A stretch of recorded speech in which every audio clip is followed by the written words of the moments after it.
How do I market myself as an interior designer. मेरे पास interior design की degree नहीं है, क्या मैं इंटीरियर डिजाइनिंग का बिजनेस कर सकता हूँ? इंटीरियर डिजाइनिंग कंपनी अपने लिए लीड्स कैसे जनरेट करती हैं और मैं अपने इंटीरियर डिजाइन बिजनेस को इंस्टाग्राम पे कैसे प्रमोट कर सकता हूँ? यदि आपके मन में भी हैं ये सवाल तो ये है वीडियो आपके लिए। नमस्कार दोस्तों, मेरा नाम धीरज अरोड़ा है और स्वागत है आप सबका इंटीरियर पिनर सक्सेस एकेडमी में। तो आज की वीडियो होगी क्यू एंड ए फॉर्म में, जिसमें आर्किटेक्ट हिना निगम आपके बेहाफ पे ये क्वेश्चन मुझसे पूछेंगी और मैं दूंगा उनके आंसर। तो वीडियो में आगे बढ़ने से पहले अगर आप अपने इंटीरियर डिजाइनिंग बिजनेस को सक्सेसफुल बनाना चाहते हैं तो दो बातें। पहला तो आप सब्सक्राइब कर लीजिए हमारे channel interior winner success academy को, ताकि आपको सक्सेस से भरी नोटिफिकेशन सक्सेसफुली आती रहें। और दूसरा, आप ज़रूर रजिस्टर कीजिए हमारी डेमो क्लास इंटीरियर पिनर्स को, जहां हम आपको सिखाते हैं कि कैसे आप प्रॉपर प्लानिंग करके अपने इंटीरियर डिजाइनिंग बिजनेस को शुरू कर सकते हैं। दोस्तों, हम अब तक 100+ इंटीरियर डिजाइनर को इंटीरियर पिनर बना चुके हैं, यानी 100+ इंटीरियर डिजाइन स्टार्टअप बिजनेस हम क्रिएट करा चुके हैं। तो चलिए अब चलते हैं आर्किटेक्ट हिना निगम के पास। Friend, let's welcome Hina Nigam ji, our co founder. और हिना निगम जी आपके बेहाफ पे मुझसे आपके लिए क्वेश्चन करेंगी। Over to you Hina ji. Thank you Dheeraj जी।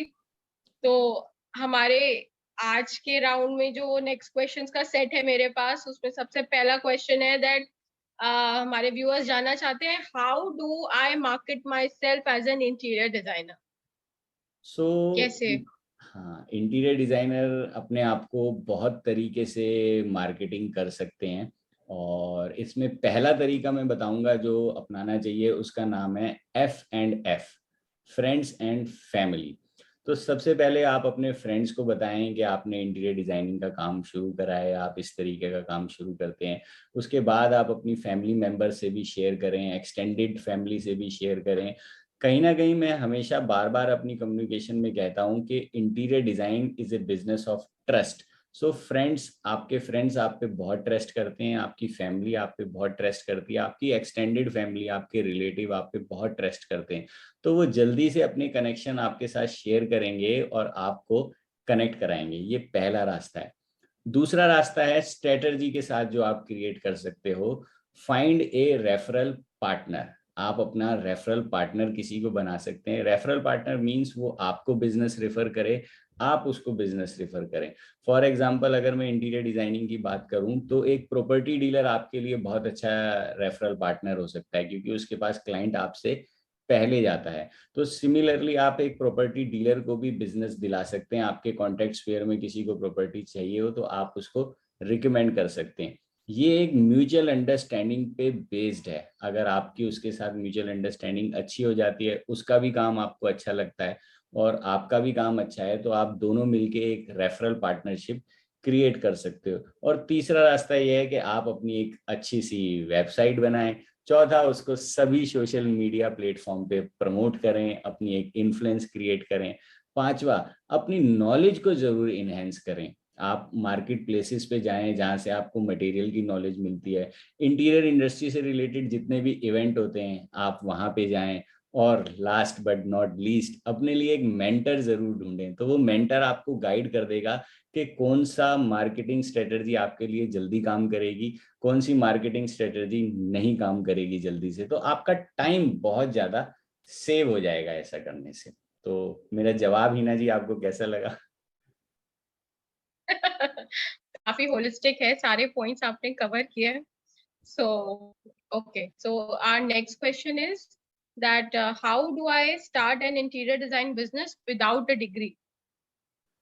सो हिना जी, इसमें हाउ से पहले ना वाई पे फोकस करना है। जब इंटीरियर डिजाइनिंग की डिग्री नहीं है तो इंटीरियर डिजाइनिंग का काम आप करना क्यों चाहते हो, इस पे ध्यान दीजिए। हाउ से पहले हमेशा इसमें वाई पे ध्यान देना है।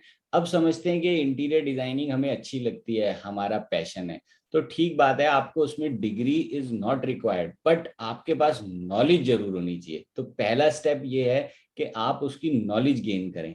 आज के टाइम में आप नॉलेज गेन कैसे कर सकते हैं? यूट्यूब चैनल से आप नॉलेज गेन कर सकते हैं। हमारा एक चैनल है इंटीरियर कॉन्ट्रैक्टर, जिसमें हमने बहुत सारी इंटीरियर रिलेटेड वीडियो डाली हुई है। किसी को भी अपार्टमेंट इंटीरियर का काम सीखना है, वो हमारे चैनल को सब्सक्राइब करके आराम से सीख सकता है। मेरे अलावा और भी बहुत सारे यूट्यूब पे अच्छे अच्छे चैनल्स हैं जो आपको इंटीरियर्स की नॉलेज देते हैं। तो नॉलेज लेना इज दी फर्स्ट थिंग। इसके अलावा आप इंटीरियर की मैगजीन्स पढ़ सकते हैं, ई बुक्स पढ़ सकते हैं, कहीं ना कहीं से आप छोटा मोटा आजकल ऑनलाइन कोर्स होता है वो कर सकते हैं। तो सबसे पहले अगर आपके पास डिग्री नहीं है, इंटीरियर डिजाइनिंग का बिजनेस करना आपका पैशन है या बिजनेस करना भी आपका पैशन है, तो उस बिजनेस की यानी इंटीरियर की नॉलेज सबसे पहले जरूर लें। दूसरी बात, सेल्स लानी सीखें। अगर आप इंटीरियर डिजाइनिंग बिजनेस करते हैं, आपका पैशन है और आप सेल्स ला सकते हैं, तो आपको कोई नहीं रोक सकता। खाली सोचने से, पैशन रखने से, सेल्स एक्टिविटी ना करने से तो काम चलेगा नहीं। सो इसलिए सेल्स बहुत जरूरी है इस बिजनेस के अंदर लाना। किसी भी बिजनेस में जरूरी होती है, सिमिलरली इस बिजनेस में भी बहुत बहुत बहुत जरूरी है। सो नेक्स्ट क्वेश्चन नीना जी।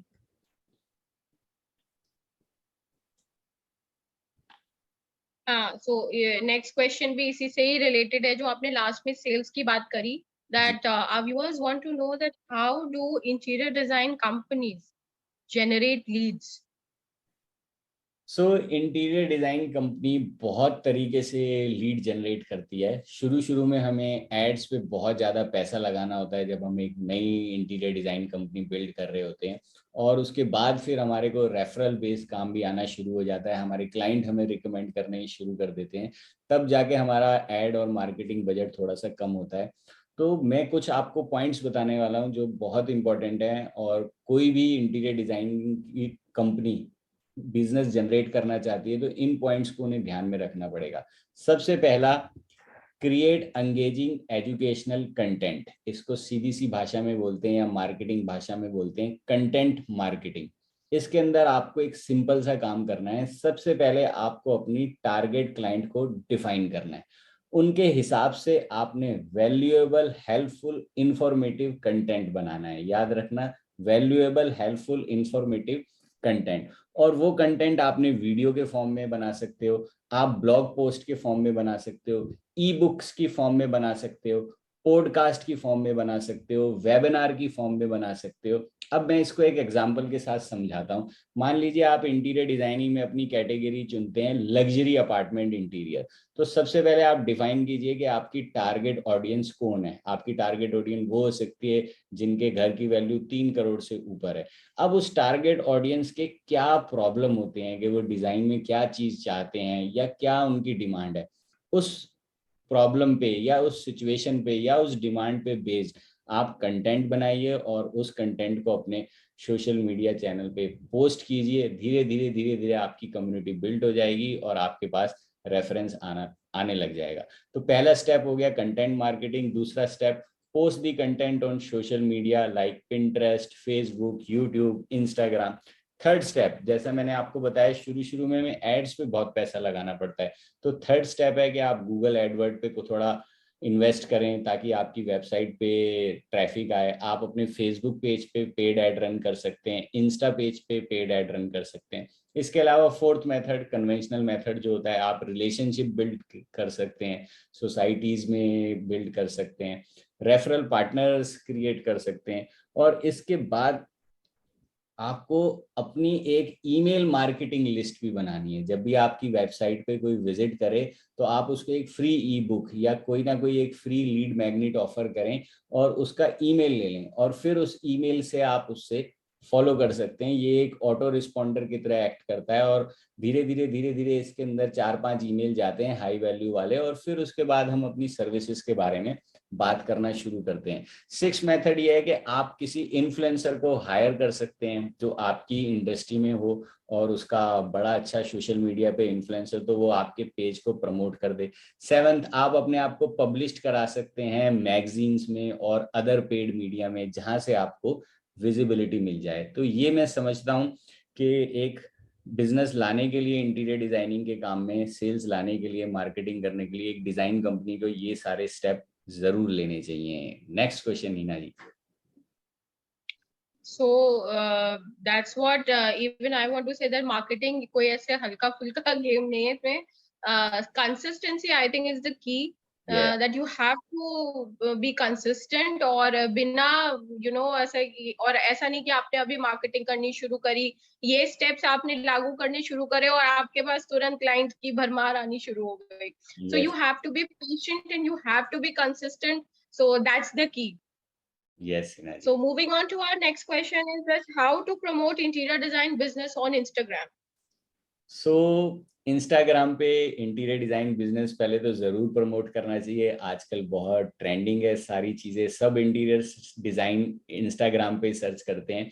और लास्ट मंथ मेरी टीम ने 4 इंक्वायरीज जनरेट करी थी इंस्टाग्राम से, जिसमें से 2 इंक्वायरी हमारी डन भी हो गई हैं. तो इंस्टाग्राम पे सबसे पहले आपको अपना इंस्टाग्राम पेज बनाना है, उसको प्रोफेशनल लुक दीजिए और अपने काम उस पर डालिए in the form of stories, testimonials डालिए आप पोस्ट की फॉर्म में. और इंस्टा पे जो ट्रेंडिंग आपको चीज करेगी वो करेगी रील, तो आपको रील्स जरूर डालनी है. और अगेन हिना जी, इसमें जैसा आपने कहा कंसिस्टेंसी इज दी की, तो आपको वो कंसिस्टेंट रहना है. आप हफ्ते में 1 दिन 2 दिन 3 दिन या डेली अगर कंटेंट डाल सकते हैं तो कंटेंट जरूर डालिए. आप एंगेज रखेंगे तभी आप अपने कस्टमर के माइंड में रहेंगे. और एक बात बता देता हूँ, कंसिस्टेंसी के साथ आपको पेशेंस रखना भी बहुत जरूरी है. आप डे 1 इंस्टाग्राम पे फर्स्ट पोस्ट डालो और सोचो कि हाँ भाई मेरी क्रेडिबिलिटी बिल्ड हो जाएगी, काम आ जाएगा. ऐसा नहीं होगा. मुझे 10,000 फॉलोअर होने के बाद काम आना शुरू हुआ इंस्टाग्राम से. तो आपको धीरे धीरे धीरे धीरे मेहनत करके कम्युनिटी बिल्ड करनी है, कंसिस्टेंटली करनी है और पेशेंस रखना है. सो धीरज जी, जैसे आपने बताया कि हम स्टार्ट कर सकते हैं FNF से, लाइक फ्रेंड्स एंड फैमिली. तो अभी आपका मेरा सवाल ये है कि पहली बात तो हमें फ्रेंड्स एंड फैमिली से हमें पैसे नहीं मिलते शुरू में. And when I want to say that ठीक है, हमारा पैशन है, सब है, but we are giving our time, we are giving our energy. और कहीं ना कहीं मुझे लगता है कि मनी से एक सीरियसनेस डेवलप होती है on both ends. See, because even I am a professional and I have dealt with such situations. तो है कि जब it's not about money कि हमें ही मनी चाहिए, जब सामने वाला भी पैसे नहीं देता है ना, तो कहीं ना कहीं वो सीरियस भी नहीं होता डिजाइन को लेके, या उस काम को लेके वो सीरियस भी नहीं होता, बिकॉज उसने लगता है कि अरे घर का ही है. और चीजें बड़ी कैजुअल चलती हैं, जबकि ये बहुत ही ज्यादा प्रोफेशनल फील्ड है जहाँ पे प्रोफेशनल डिसिप्लिन सारा कुछ वो बहुत मैटर करता है.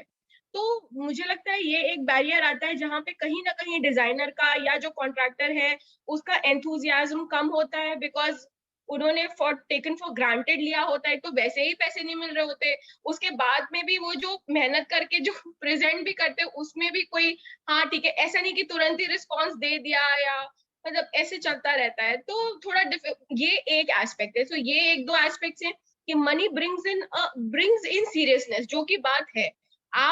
मैं अगर आपका फ्री में डिजाइन करूंगी तो आपको कोई फर्क नहीं पड़ेगा कि हाँ ठीक है कोई बात नहीं, वो तो हमारी उनसे अच्छी बनती है. पर वहीं मैंने आपसे ले लिए 50,000 डिजाइनिंग के, तब तो ओहो आप मेरा जीना ही मुश्किल कर देंगे. अभी तक नहीं मिला, अभी तक नहीं मिला, और अगर मिला अरे ये कैसे, ये तो मैंने तो ऐसे बोला नहीं था आपका. और ऑन द कॉन्ट्ररी अगर मैंने यूं ही आपको कि चलो मैं तो जानती हूँ आपको, मैंने आपका डिजाइन कर दिया, कोई नहीं फ्रेंडशिप है हमारी, तो फिर क्या हुआ कि अरे मतलब कि फिर आप उसको सीरियसली कहीं ना कहीं नहीं लेते हैं, और फिर आप भी हिचकेंगे कि मैं कितना रिवीजन करवाऊं, एक तो वैसे ही उसने फ्री में कर दिया है. तो ये सारी चीजें शायद मैं थोड़ा I am talking their mind and I am talking the practical aspect. So if you can please elaborate on this. Yes. So Hina ji, ये क्वेश्चन काफी इंटीरियर पिनर्स भी हमसे करते हैं कि दोस्तों रिश्तेदारों का काम करते हैं तो भाई वो पैसे नहीं मिलते हैं. तो मेरा मतलब फ्रेंड्स एंड फैमिली से ये नहीं है कि हम दोस्तों और रिश्तेदारों के लिए काम करें. मेरा मतलब ये है कि आपके फ्रेंड का, आपके स्कूल फ्रेंड का कोई बॉस हो, उसका आपको काम मिल सकता है. आपके जो एक्सटेंडेड रिलेटिव हैं, कजन ब्रदर हैं, वो कहीं पे जॉब कर रहा हो और उसके ऑफिस में किसी को अपना घर कराना हो, उसका काम मिल सकता है. अब हम बात करते हैं कि फ्रेंड्स एंड फैमिली से. तो आप ये देखो कि आप वर्ल्ड को किस तरीके से देखते हो. अगर मैं अपने किसी दोस्त का काम करूंगा तो मैं ये हिसाब लगाऊंगा कि भाई वो मुझे अफोर्ड कर सकता है कि नहीं कर सकता. कई बार आदमी इंटीरियर डिजाइनर या इंटीरियर कॉन्ट्रैक्टर को नहीं अफोर्ड करता है, उसका काम छोटा सा होता है. तो अगर मैं उसका सोल्यूशन नहीं कर सकता हूं तो मैं अपने आप को सेल नहीं करूंगा, मैं उसको किसी अपने जूनियर से कनेक्ट कर सकता हूँ या अपनी इंडस्ट्री में किसी ऐसे बंदे से कनेक्ट कर सकता हूँ जो उसका सोल्यूशन उसके बजट से कर ले। तो एटलीस्ट मैं उसके गुड बुक्स में रहूंगा और वो मुझे ऐसा करने से बाद में रेफर कर देगा। तो मैं फ्रेंड्स और फैमिली का काम करने के लिए नहीं कह रहा हूँ, फ्रेंड्स और फैमिली के कॉन्टेक्ट स्फीयर को एक्सप्लोर करने के लिए कह रहा हूँ। और अगर आपको शुरुआती दिनों में एक आधा काम करके भी देना पड़ता है फ्रेंड्स एंड फैमिली का, तो उसमें आप रिस्पॉन्सिबिलिटी कम लो, विजिबिलिटी ज्यादा लो। यानी आप ये कह सकते हो कि ब्रदर मैं आपसे इतने पैसे ले रहा हूँ, मैं इतना ही टाइम दे सकता हूँ, या मैं आपसे पैसे नहीं ले रहा हूँ तो मैं ये काम कर सकता हूँ, आपको कॉन्ट्रैक्टर और डिजाइनर रखने पड़ेंगे, मैं बीच में एडवाइस भी कर दूंगा, या मैं समझ लूंगा, या मैं देख लूंगा, या मैं उसमें और वैल्यू ऐड कर दूंगा। और आप क्रेडिट ले सकते हो बाद में कि ये मेरे दोस्त का काम था और मैंने ये कराया था। तो एटलीस्ट सोशल मीडिया पे आपकी उससे इन्फ्लुएंस बिल्ड हो जाएगी। तो स्टार्टिंग में कुछ ना कुछ तो आपको ऐसा करना पड़ेगा। अल्टीमेटली हम बिजनेस में हैं किस लिए? सेवा करने के लिए, to serve people, to make people happy. और अगर हम उसको शुरुआती के दिनों में बहुत ज्यादा पैसे से रिलेट कर लेंगे तो शायद हमें कोई अपॉर्चुनिटी भी नहीं देगा। तो आपको ये बैलेंस आउट बनाना पड़ेगा कि हम कुछ काम सर्विंग के लिए कर रहे हैं, कुछ काम में सर्विंग प्लस अपने लिए मनी भी क्रिएट कर रहे हैं। और ये सभी लोग करते हैं, जितने भी प्रैक्टिकली सक्सेसफुल इंटीरियर डिजाइनर हैं सभी ने कभी ना कभी स्टार्ट किया, सभी ने दोस्त का, रिश्तेदार का, इन लॉज का काम किया और फिर आगे रेफरेंस भी मिले। सो आई होप हिना जी आपको इस पे थोड़ी और क्लैरिटी। चैलेंजेस भी आए काफी, ये नहीं कि आपका पहला ही रिश्तेदार का या कॉन्टैक्ट स्फीयर का काम सक्सेसफुल हो गया, पर जो अल्टीमेटली सक्सेसफुल हुआ वहां से ही आपकी शुरुआत हुई। तो मैम चैलेंजेस को सॉल्व करना ही तो बिजनेस का नाम चैलेंजेस तो पार्ट है हमारे प्रोफेशन का, वो तो शायद हर ही बिजनेस का, वो तो बिना चैलेंज के कहाँ ही मजा भी है। है। Yes yes. Okay. So yeah, I think that's all for today. Thank you for the enlightening session, and so I hope our viewers enjoyed today's interview. Thank you so much. Thank you Hina ji, और हमारे सभी viewers का बहुत बहुत शुक्रिया। और अगर आप चाहते हैं अपने इंटीरियर डिजाइनिंग बिजनेस को सक्सेसफुल बनाना तो सक्सेसफुली सब्सक्राइब कर लीजिए इंटीरियर पिनर सक्सेस एकेडमी को, ताकि आपको सक्सेस नोटिफिकेशन आती रहें। और बिजनेस को प्रोफेशनली सीखने के लिए, इंटीरियर डिजाइन बिजनेस को प्रोफेशनली सीखने के लिए आप अटेंड कर सकते हैं हमारी upcoming demo class. Every month हम ये डेमो क्लास कंडक्ट कराते हैं, link in the description. Bye bye guys. Bye bye.